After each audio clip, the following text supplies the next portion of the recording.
Welcome to the Voice of Louisiana Agriculture podcast, a look at the latest news in Louisiana agriculture. Now, here's the host of the Voice of Louisiana Agriculture podcast, Carrie Martin. Payments for the first round of this year's market facilitation program have begun. The process began today for payments for producers that have approved applications. So producers should be seeing that first 50% tranche of those payments very soon. That's Farm Service Agency Administrator Richard Fordyce. He says the response so far has been overwhelming. Over 200,000 applications, and that's a lot of folks coming into county offices when sign-up began just July 29th. Sign-up runs through December 6th. The Pro Farmer Crop Tour continued through the Midwest yesterday. The eastern leg of the tour went through Illinois. The western leg went through Iowa. Pro Farmer editor Brian Greet takes a look at the Illinois corn numbers. In the state of Illinois, we came in with a yield of 171.2. That was down 11.1% from last year on crop tour. USDA's August 1 estimate was 181, and that was down 13.8%. So our percentage decline wasn't quite as much as what USDA's was. I think Illinois got some pockets of good corn. They got some pockets of bad corn, and then they got a lot that's in between there. So a lot of variability in the state. Maturity levels are all over the scale too there in Illinois, so it's a hard one to peg at the moment because of the amount of variability and maturity levels. Pro Farmer's Jeff Wilson led the western leg of the tour through Iowa yesterday. He says the soybean results were mixed. Looking at the soybeans, they were also kind of a mixed affair in terms of comparisons with a year ago. In District 1, we were up 1.3% at 1,096 pods, down 5.1% in District 4 at 1,196 pods, and in District 7, we were down 3.6% at 1,221 pods. One interesting twist in the tour yesterday, USDA National Ag Statistics Service Branch Chief Lance Honig has been on the tour all week long, but he and his staff were not there yesterday after a threat was reportedly made to one of their scouts. Pro Farmer's Brian Greet. Lance was intending to come out to some of these meetings because of some unforeseen circumstances. He was not able to attend, and so we brought him via video interviews and stuff like that to the crowds. But the situation was just unfortunate on the reasoning there, and something that you never hope to have happen. ProFarmer.com reported that a USDA employee did receive a phone threat while on the Pro Farmer Crop Tour from someone not involved in the tour. As a precaution, USDA immediately pulled all their staff out of the event. Combines across Louisiana are harvesting this year's corn crop, and the results are mixed. This year is not expected to be a bin-busting year because excessive rainfall since the start of planting has lowered many expectations. LSU Ag Center corn specialist Dan Fromme. That corn does stand in water. We tend to see corn yields take a big hit simply from that it receiving too much water early in the growth stage. Scott Williams has more than 3,000 acres of corn this year, much of it in Avoyles Parish. He has seen the effect of excessive rainfall. Due to the plus 40 inches of rainfall, our yields are probably off 40 bushels on some of the ground that probably doesn't drain as well on some good mixed soil. Williams says yields on some of his well-drained soils have been good, helping to soften the blow. Dan Fromme says many farmers switched acres from soybeans to corn this year because of trade issues and the problems with the quality of last year's bean crop. We're up about 125 or 150,000 acres this year compared to 2018. Roughly sitting at somewhere between 525, 550,000 acres this year. Louisiana farmers have been averaging around 180 bushels an acre the last few years, but it is doubtful they'll reach that number this year. We're anticipating it'll be somewhere between possibly 165 and 175 bushels this year across the state. There were not a lot of surprises in the cotton numbers released by USDA this month. Don Molino has more. USDA slightly increased U.S. cotton production in its August crop report.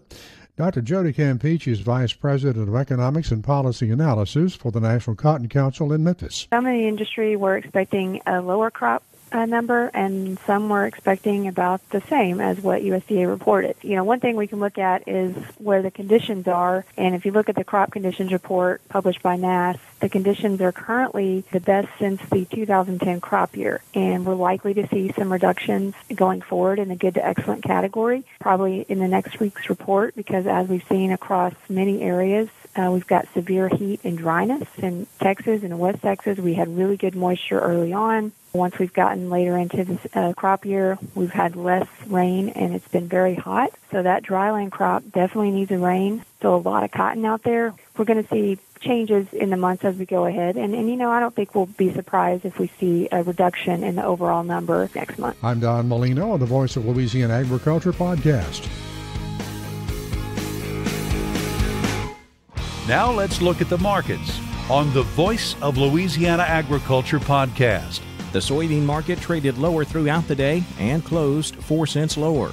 Oliver Slope is with Blue Line Futures on the trading floor in Chicago. We tried to work higher today, but the reversal is not exactly what you want to see if you're a bull in this market. And the lack of follow-through on the back of good news is slightly concerning. So the inability to rally on good news is a caution flag. But overall, the trend has been lower since really the middle of June. Lower highs and lower lows over the past couple months keeps the bears in firm control. I think $9 is that psychologically significant level that a lot of traders are keeping an eye on. It's a ways away from here, but hopefully we can find a bottom here in the very near term. 854.5 to 860 is the pocket that we're looking at for that new crop contract to hold. The break and close below there, there's really not a whole lot of support till contract lows at 815. So we're kind of at a pivotal area here in the next week or so as we look to wrap up this month's trade. September soybeans down 4.5, closing at 856. November beans down 4 1/4, 868 3/4. Corn was fractionally higher. September corn up 3/4, 363 1/4. December corn up 3/4, closing at 371 a bushel. September wheat up 4 3/4, 467 1/4. A lower close in the rough rice market. September rice down 4 cents, 1087 a hundredweight. November rice down 4 1/2, 1117 1/2. We saw triple-digit losses in the cotton market today. Terry Rogensack is a cotton market analyst with the Hightower Report. In the cotton market, down today, sales were okay, but nothing to excite the trade about, 164,000 bales. Cumulative sales, though, for the new crop season, 49.5% of the USDA forecast. 5-year average for this time of the year, 42.6%. So the market on track to exceed the current USDA forecast. December cotton support moving up to 59.12 now, 60.97, 61.85 as resistance areas. It looks like the market might begin to respond to pretty poor crop conditions in West Texas. October cotton down 100 points, closing at 58.87. New crop December cotton down 100 points also, 58.94 cents. November sugar up 4, closing at 25.87. At the Red River Livestock Auction, Coshada, Louisiana this week, 2 to 300 pound steers brought $1.13 to $1.85 a pound. 3 to 4 weight steers $1.25 to $1.80. 4 to 500 pounders brought $1.24 to $1.65 a pound. 5 to 6 weight steers $1.09 to $1.51, with 6 to 7 weights bringing $1.09 to $1.36 a pound. Cows range from a low of $375 to a high of $900 a head. Cow-calf pairs brought $500 to $1150 a pair. Cattle futures closed higher. August live cattle up $230 at $104.97. September feeder cattle up $1.12, $136.42. October feeders up 92 cents, $135.47. If it could go wrong, it did go wrong. Those are the words of LSU Ag Center rice specialist Dustin Harrell. So is there a silver lining in the 2019 rice crop? We'll ask Kane Webb. He's Director of Field Services for USA Rice. Kane is based in the Lake Charles area, and he'll give us his take on the 2019 rice harvest. Kane Webb with USA Rice is next on the Voice of Louisiana Agriculture podcast.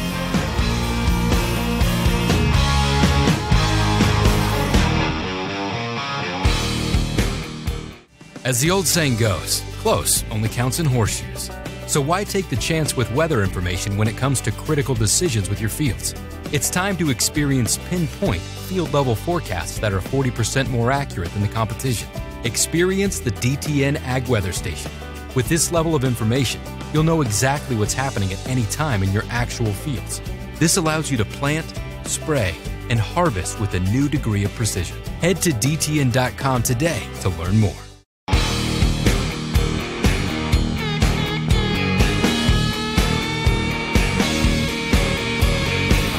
The Voice of Louisiana Agriculture podcast.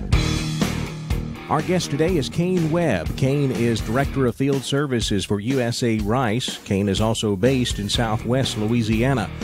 Kane, I know we've been getting a lot of rain in the Baton Rouge area over the last week or so. Is it rainy out in southwest Louisiana? It is. It's been raining just about every day.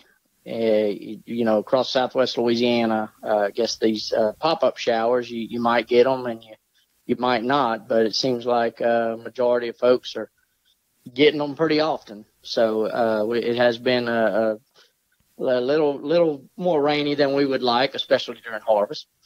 Well, Kane, you're out there in the field. You deal with a lot of rice producers in your job. You wrote a piece that we posted on our website yesterday. And it's entitled, Louisiana Rice Farmers Look for a Silver Lining for 2019. Is there a silver lining to be found out there? What are you seeing as we get through this rice harvest right now? I think there is. In talking with several guys, we've got some growers that are wrapping up their harvest, even a few that have finished. And a lot of them are getting close. And then as you move further north into northeast Louisiana, they're a little bit behind us in planting, so their harvest is just starting to get underway up in that part of the state. But all in all, it's you hear some good yields and we've heard some bad yields. And kind of as we alluded to in the writing yesterday, and even in some of the other correspondence that people have probably read, Dr. Harrell had one recently of, I think, kind of entitled, if it could go wrong, it did this year. From different weather aspects to, some of the diseases. We had, tropical storm or Hurricane Barry come through. And it's sporadic, I would say, is one of the better ways to describe it. Some areas, the impacts of these issues, is a little more prevalent than it is in other areas. Some guys, have commented that their yields are off slightly. And then, in some of these other areas where it was a little more unfortunate, whether it was the heavy rains from Barry or, disease issues that got, a lot of the rice with the panicle blights and so forth, you see those yields a little bit lower. And so, I guess in some cases it depends on where you were, when some of these issues, took place, as to the total outcome. But, overall, we'll really have to wait until, everything's in and done to see what we average, to see, how impactful some of these things were. And as I said, it just depends on where you were, that some folks, are faring a little better than others on some of these yields. And in some cases, we just have some yields that are, down quite a bit because the circumstances, were just not very good for them this year. Kane, how would you say this crop stacks up against the last few that we've had? Would you say this is one of the worst crops that we've had in the last few years, or is it hanging in there with the other crops? I guess right now, I would almost say it's hanging in there until we see the finals. As I said, there's certainly some areas where we know we're going to be much lower in yields because of some of these things happening. And in some areas, we're by far, we will set no records, or break any records. If I had to just speculate from what I know right now, I would probably say that we will be below average. How much, I guess, is just going to depend on, when everything's put together to see what we have. Well, and overall, Kane, we haven't had what you would call a string of good years. We've had a string of kind of so-so years. And we've had some folks go out of business. Just this past year, a very prominent rice farmer, Kevin Birkin, said, "I've had enough. I'm getting out."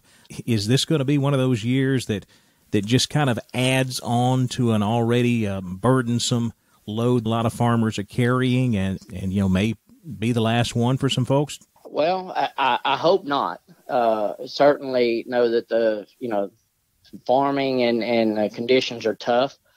Certainly hope that we don't lose any more of these guys, whether it's rice or bean or corn or any other particular farming aspect or farmer's operation. But you are right. It has been a couple of years where things have not been at the height of where we got a few years ago. Been trying to get back there.